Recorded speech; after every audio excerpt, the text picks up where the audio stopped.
اے نبی میرا پیغام سنا دو، اے میرے بندو جو ایمان لائے ہو اپنے پروردگار سے ڈرو۔ جن لوگوں نے اس دنیا میں نیکی کی ان کے لیے بھلائی ہے اور اللہ کی زمین کشادہ ہے۔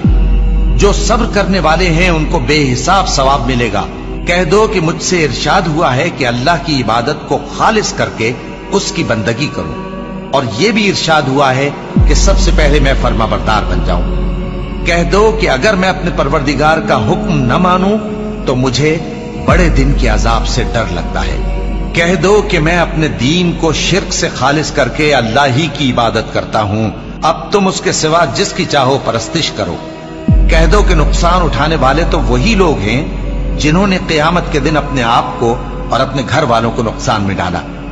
دیکھو یہی سراسر نقصان ہے، ان کے اوپر آگ کے سائبان ہوں گے اور نیچے اسی کے فرش ہوں گے۔ یہ وہ عذاب ہے جس سے اللہ اپنے بندوں کو ڈراتا ہے کہ اے میرے بندو مجھی سے ڈرتے رہو۔